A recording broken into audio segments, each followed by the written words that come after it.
quiero compartir un tema que se llama la ley de la siembra y la cosecha. En el libro de Gálatas, en el capítulo 6, versículo del 7 al 9, aparece esta ley. Es uno de los lugares donde aparece claramente, pero realmente esa ley está a través de toda la Biblia.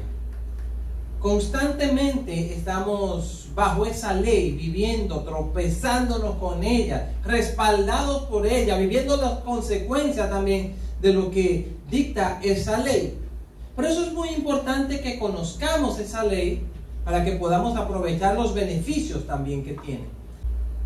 En Gálatas capítulo 6, versículos del 7 al 9, allí leemos: no se dejen engañar.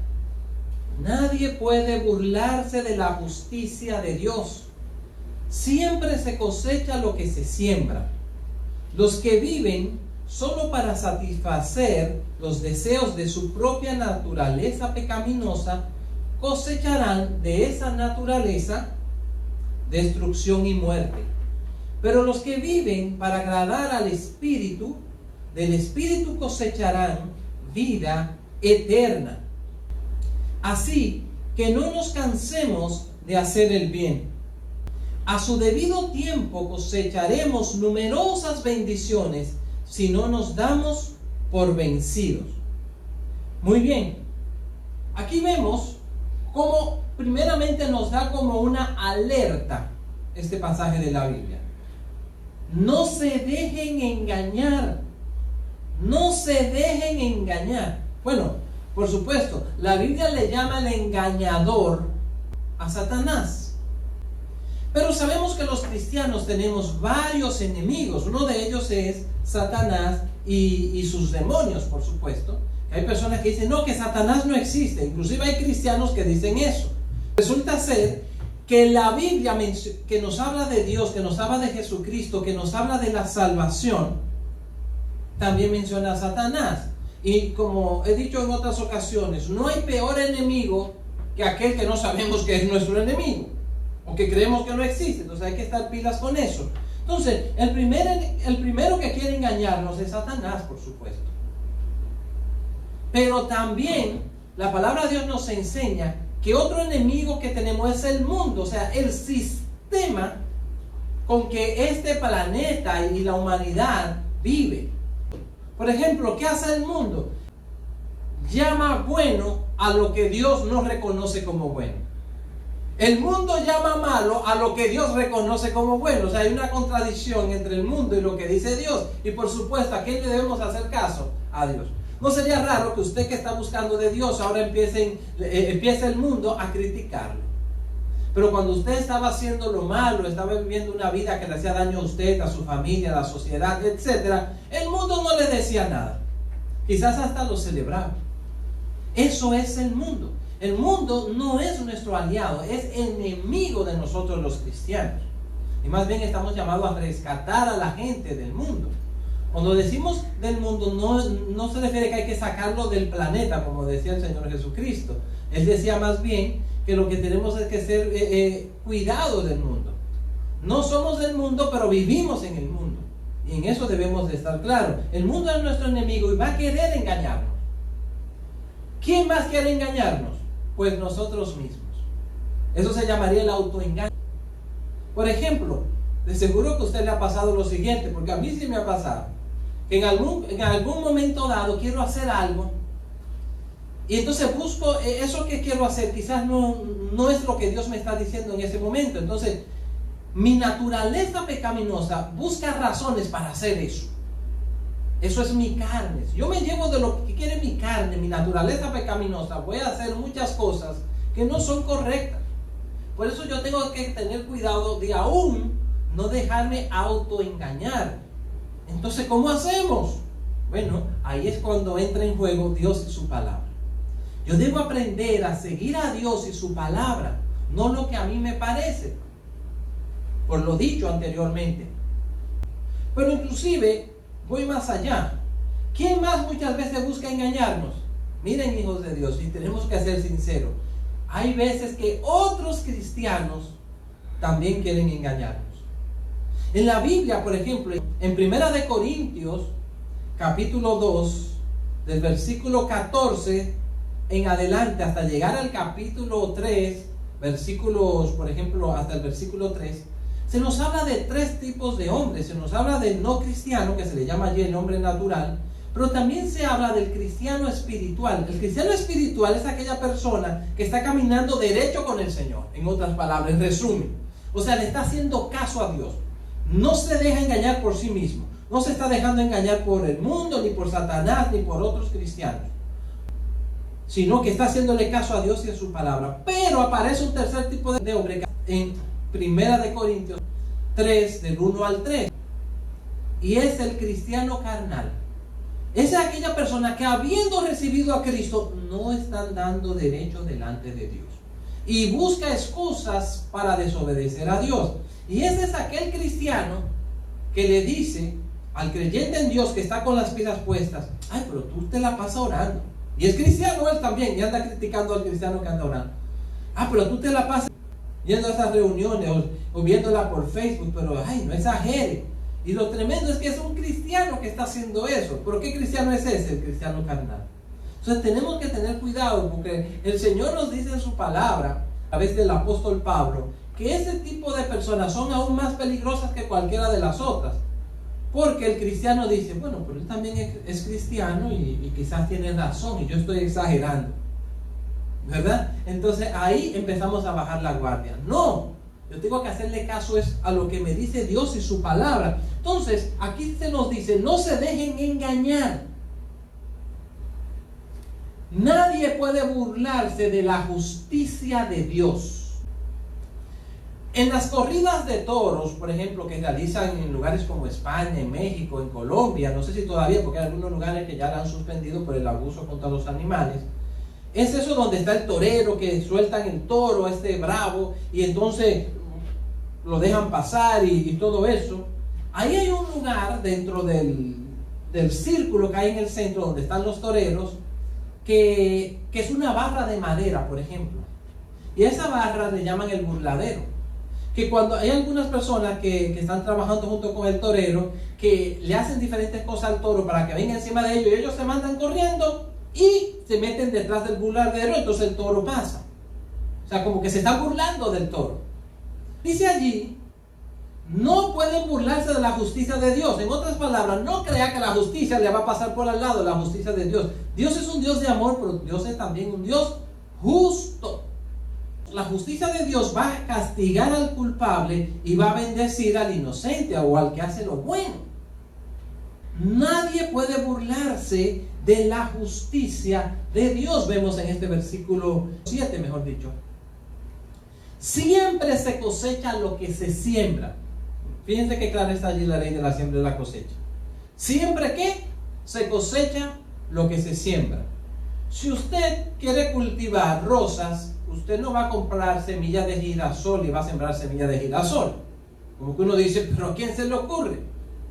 Pues por supuesto, si usted quiere sembrar rosa, usted tiene que poner las semillas de rosa o de claveles, lo que usted quiera cultivar, o si son árboles frutales, o hortalizas, usted tiene que sembrar de acuerdo a lo que usted quiere cosechar. Pero hay muchas personas, incluyendo hijos de Dios, que quieren tener grandes resultados sin hacer las cosas que te llevan a esos resultados. Siempre se cosecha lo que se siembra. Los que viven para satisfacer los deseos de su propia naturaleza pecaminosa, ¿qué van a cosechar? ¿Cosas buenas? No. De esa naturaleza, ¿qué van a cosechar? Destrucción y muerte. La Biblia dice que la paga del pecado, la consecuencia del pecado es muerte. Romanos 6:23. Pero los que viven para agradar al Espíritu, y fíjense que este Espíritu está con E mayúscula, se está refiriendo no a esa área del ser humano que se llama espíritu, sino al Espíritu Santo. Los que vivimos para agradar a Dios, en otras palabras, del Espíritu, o sea, del Espíritu Santo, de Dios mismo, cosecharán vida eterna. Así que no nos cansemos de hacer el bien. Cada vez que estamos haciendo el bien, estamos haciendo una buena siembra. No nos cansemos de hacer el bien. A su debido tiempo cosecharemos numerosas bendiciones si no nos damos por vencidos. Y aquí vemos unas cosas muy importantes. el resultado de lo que nosotros sembramos siempre va a ser algo multiplicado. Hacemos el bien y cosecharemos numerosas bendiciones.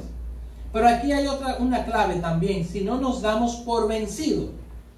La palabra de Dios nos motiva constantemente a eso mismo, a insistir, a persistir, a no desistir, a ser constantes, a no cansarnos de hacer lo bueno, de hacer el bien, de poner en práctica lo que el Señor nos está diciendo.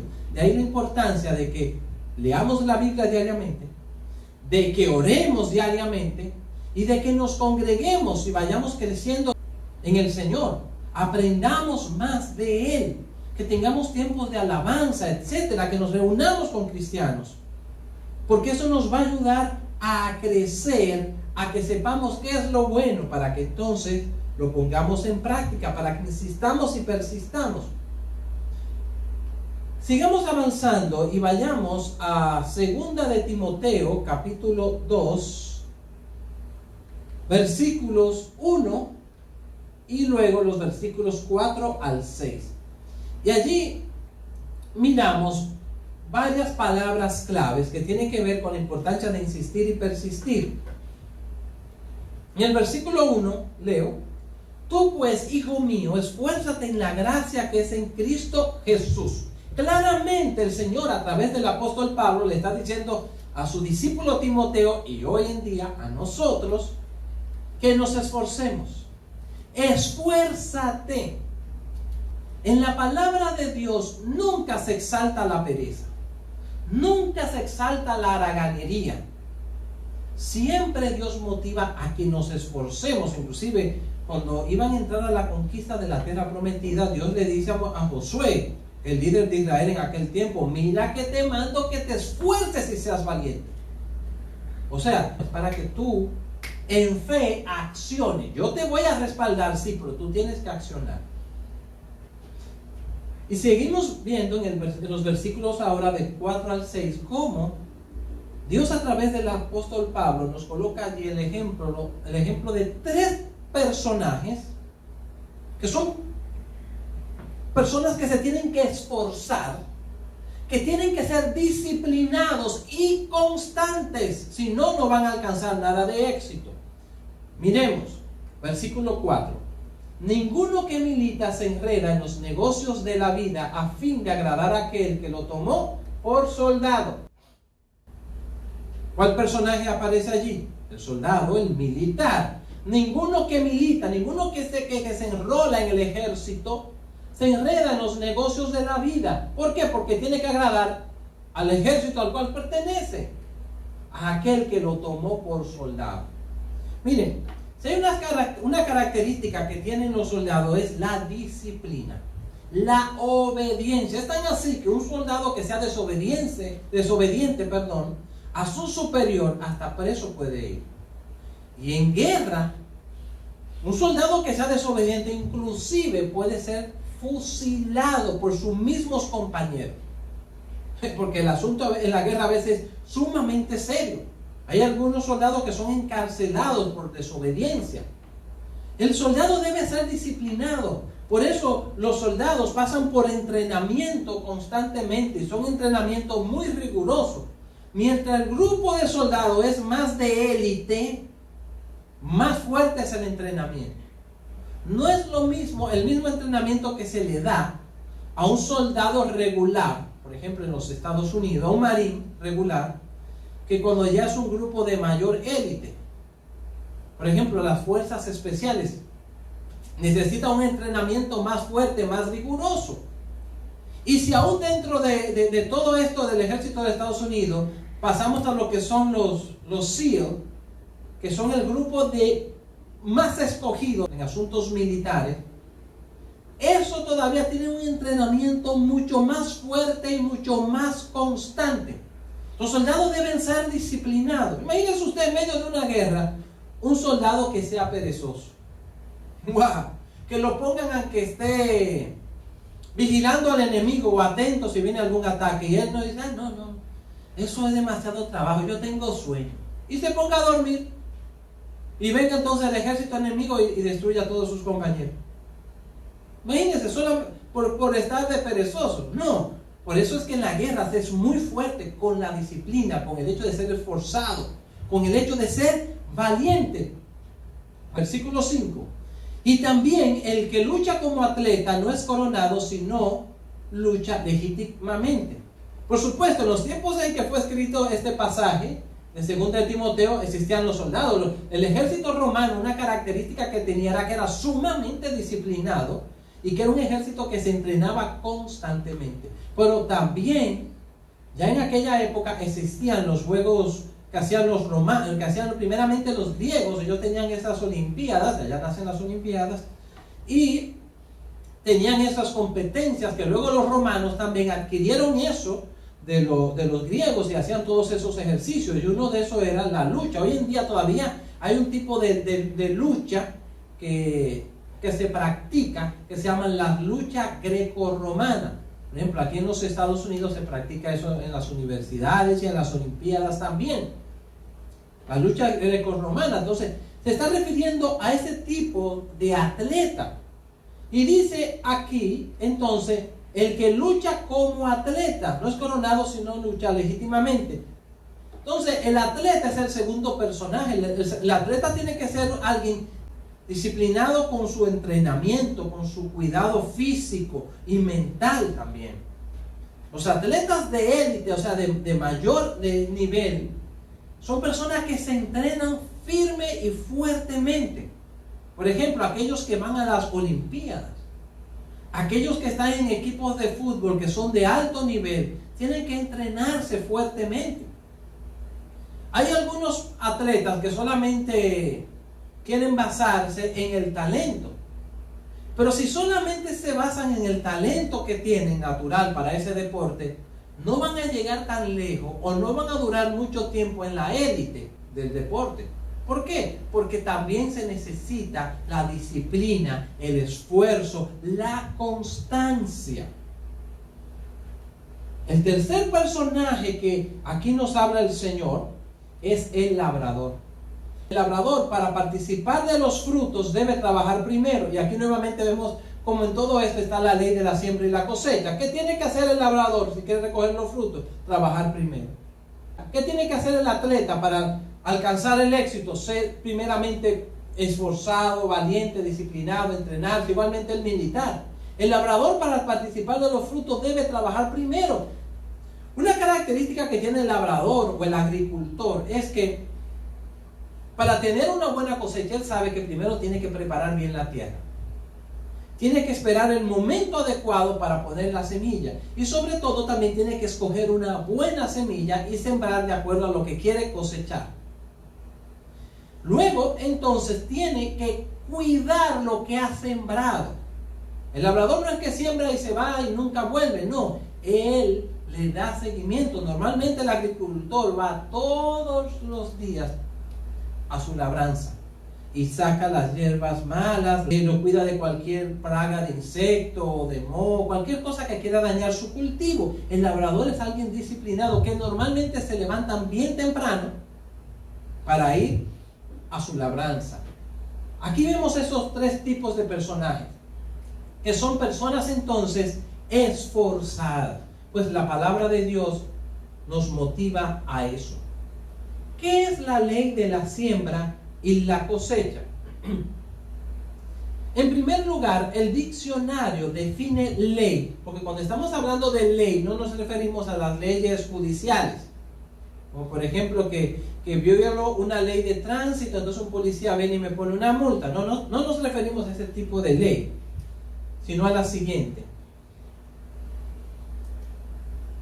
La ley es regla y norma constante e invariable de las cosas. Repito, el diccionario define ley como regla y norma constante e invariable de las cosas. Una ley es establecida y se cumple, quiéralo o no. Nosotros querramos que se cumpla o que no se cumpla, ella se va a cumplir. La entendamos o comprendamos o no lo hagamos. La aceptemos o no la aceptemos, esa ley se va a cumplir. Por ejemplo, la ley de la gravedad. la ley de causa y efecto, las 4 leyes de la termodinámica, son leyes que se van a cumplir aunque yo no crea en eso, aunque no la entienda. Como le pasó, por ejemplo, a Isaac Newton. Isaac Newton estaba descansando y meditando debajo de un árbol, de un manzano. Y estando allí, sucedió algo. Le cayó una manzana en la cabeza y le golpeó, ¡pum! Y él, en vez de ponerse rabioso o molesto, ¿por qué me cayó esta manzana? ¿Por qué a mí y tal? En vez de ponerse con esa actitud, él se puso a pensar algo. Y él dijo, ¿y por qué esa manzana cayó para abajo y no cayó para arriba? ¿Por qué hacia abajo y no hacia arriba? Y allí se inició un pensamiento y empezó una búsqueda de esa razón. Y luego entonces él desarrolla toda la teoría de la ley de la gravedad. Y la estableció de manera matemática, la ley de la gravedad.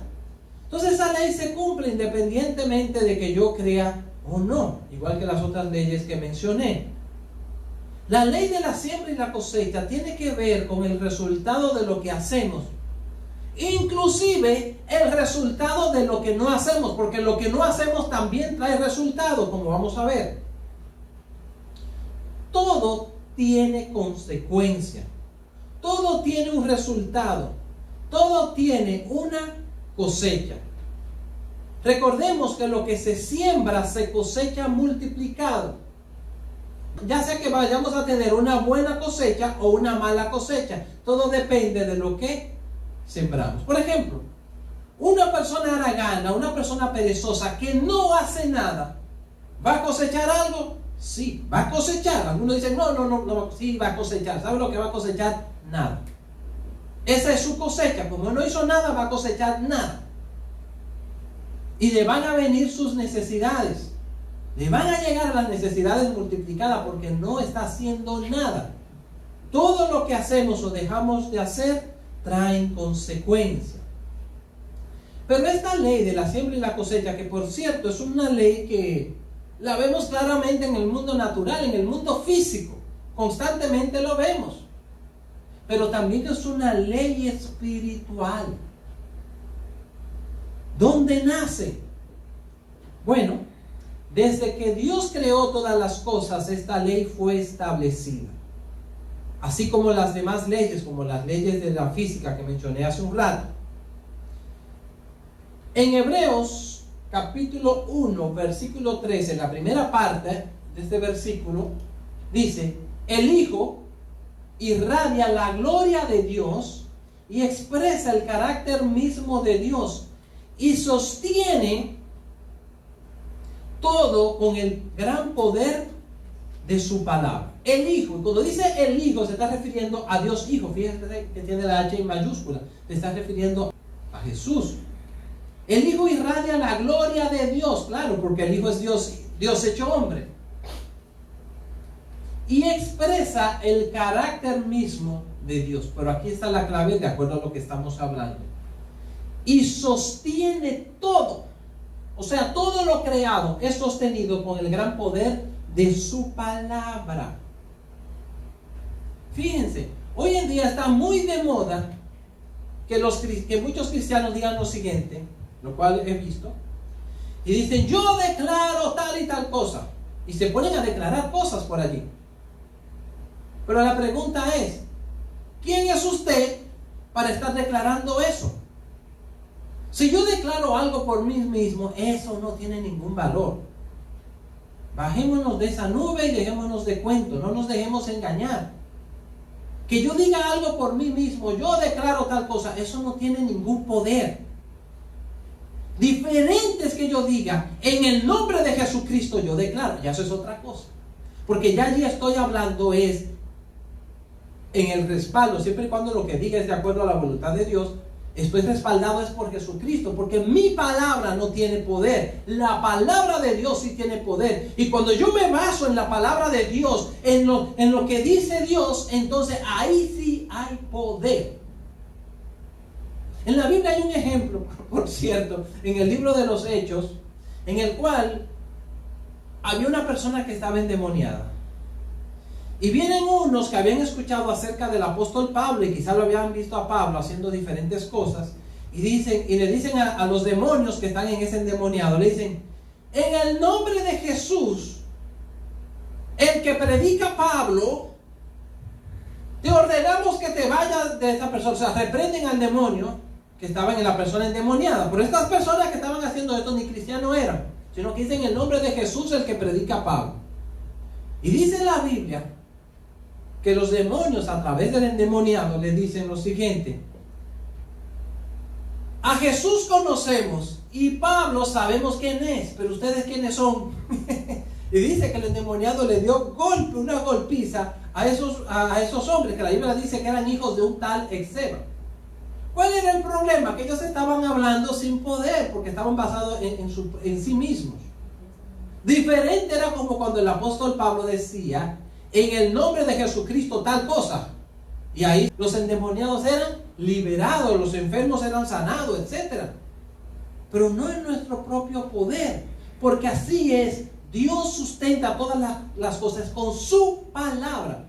Si vamos al libro de Génesis, capítulo 1 y 2, dice que Dios creó todas las cosas con su palabra. Él dijo: sea la luz. ¿Y qué pasó con la luz? De una vez apareció la luz. Sea la luz. Y así fue creando todas las cosas con su palabra. ¿Por qué? Porque Él es Dios y tiene poder. Entonces, ese mismo Dios es el que sostiene todas las leyes que Él estableció, incluyendo la ley de la siembra y la cosecha, por su poder, por su palabra. Sigamos mirando acerca del origen de esta ley.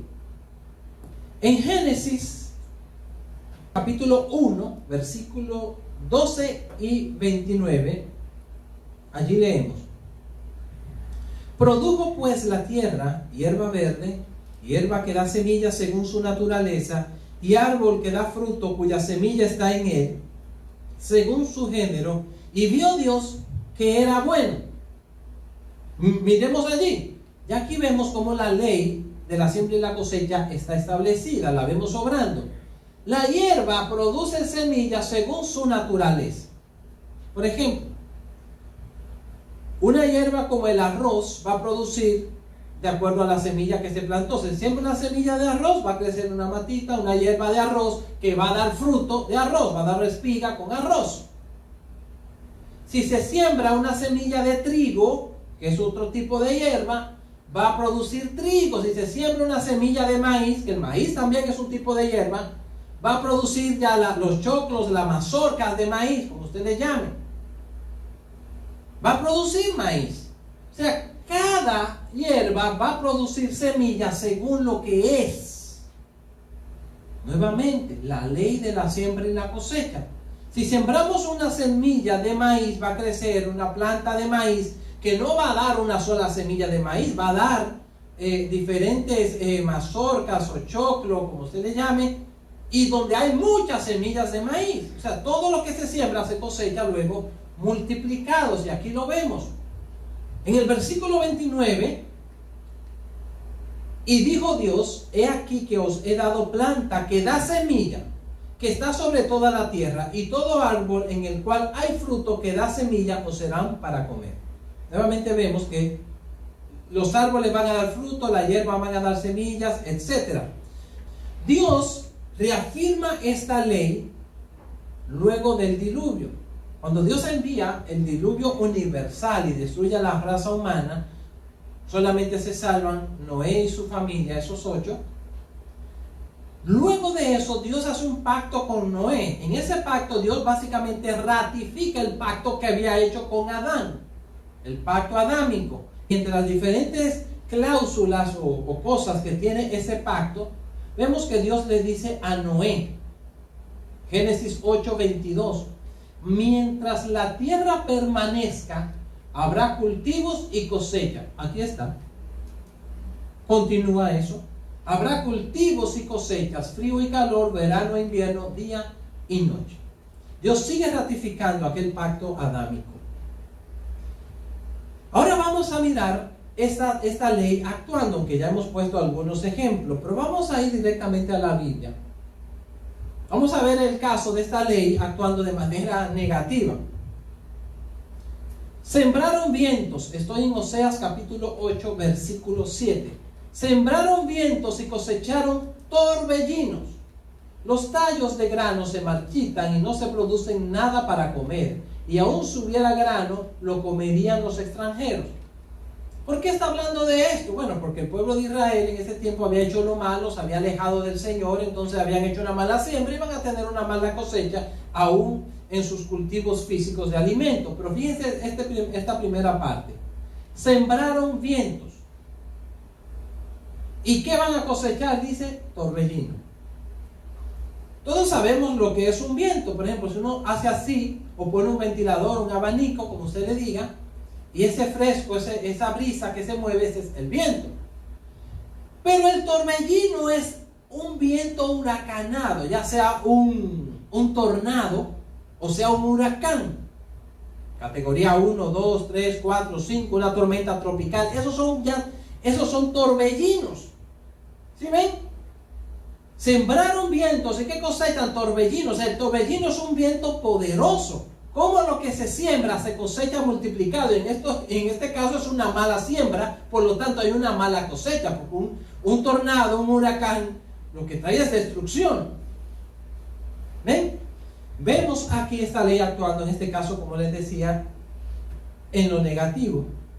Miremos otros ejemplos de esta ley actuando. En Jeremías 33:3, versículo muy conocido, muy interesante, que me encanta, por cierto, dice Dios: clama a mí y yo te responderé, y te enseñaré cosas grandes y ocultas que tú no conoces. ¿Qué yo debo de sembrar? Allí, de acuerdo a ese versículo, el clamarle a Dios. Señor, ayúdame, Señor, tal y tal cosa. Entonces yo le clamo a Él. Entonces, ¿qué hace Él? Me responde. Si yo le clamo, Él me responde. Y me va a enseñar cosas maravillosas. Pero hay cristianos, fíjense que estoy hablando de cristianos, en este caso ni siquiera estoy hablando de no cristianos, que dicen: pero ¿y para qué yo tengo que orar? Si Dios sabe lo que yo le voy a pedir, porque Dios sabe todas las cosas.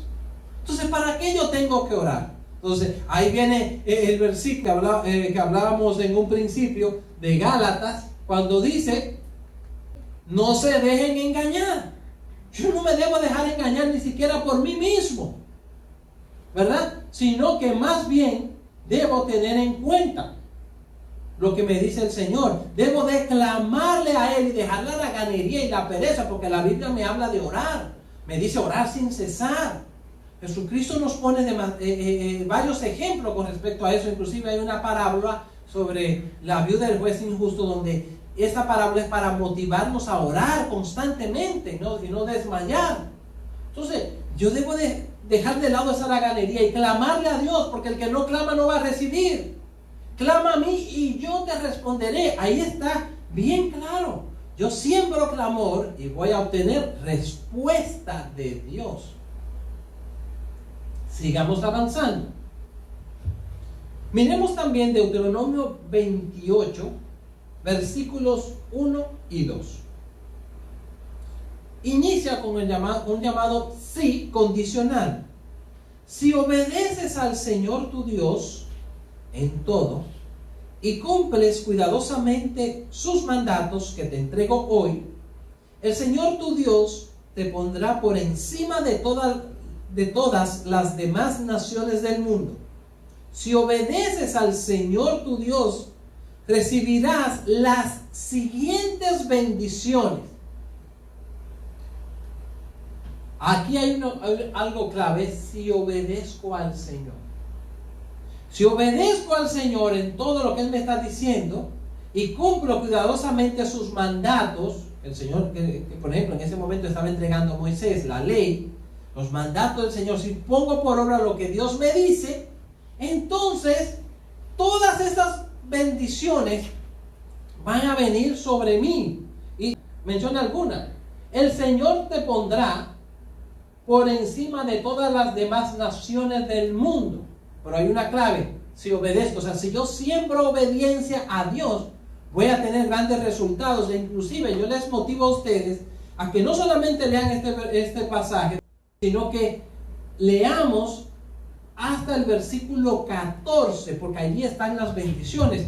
En algunas Biblias, por ejemplo de traducción Reina Valera, le ponen por títulos consecuencias de la obediencia.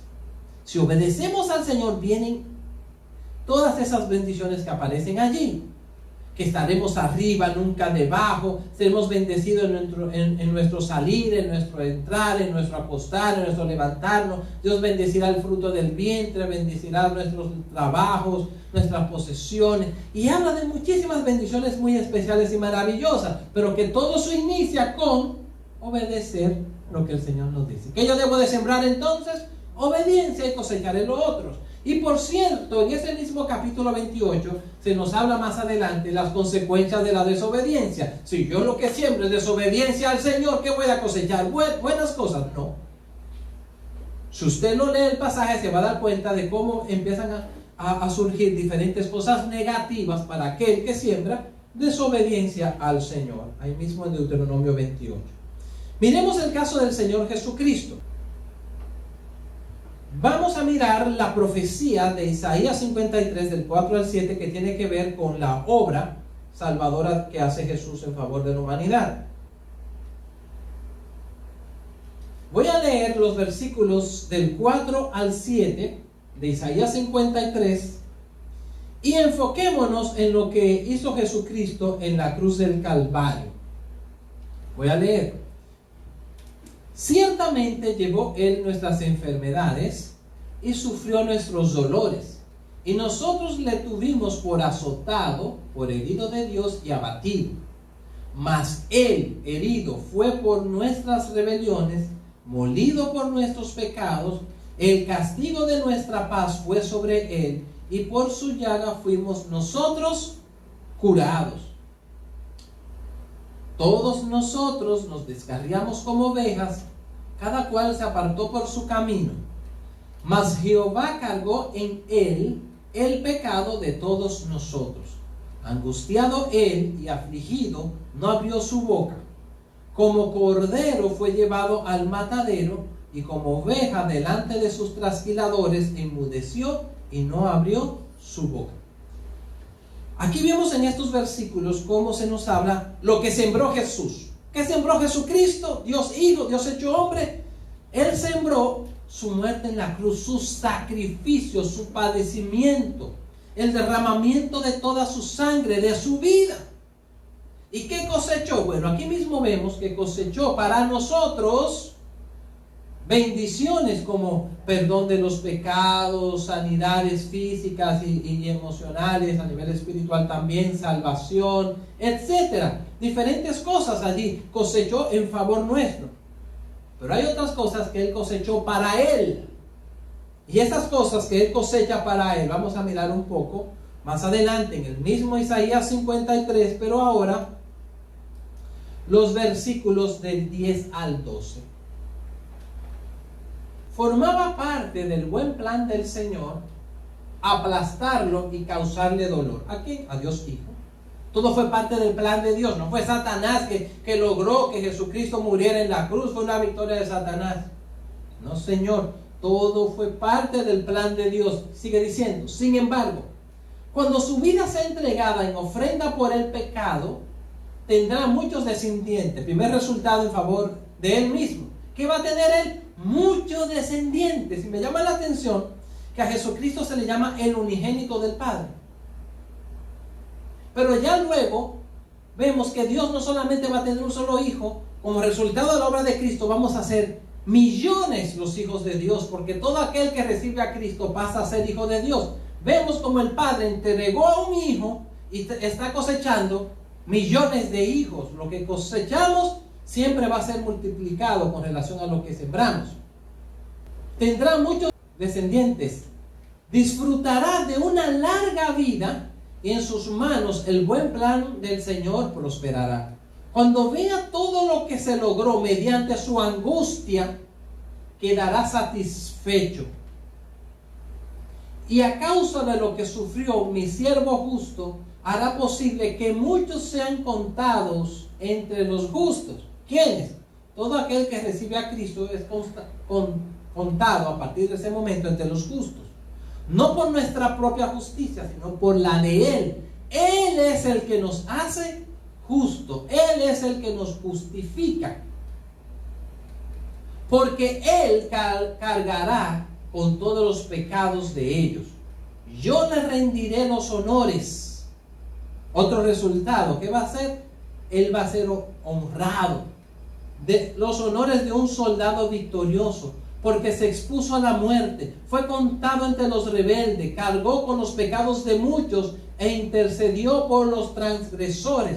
Todo eso se cumplió en la obra de Cristo Jesús en la cruz. Recuerden que Él oró por los pecadores en la cruz. Dijo: Padre, perdónanos porque no saben lo que hacen. Entonces, la obra de Cristo Jesús es algo maravilloso, una gran siembra que Él hizo y trae grandes resultados.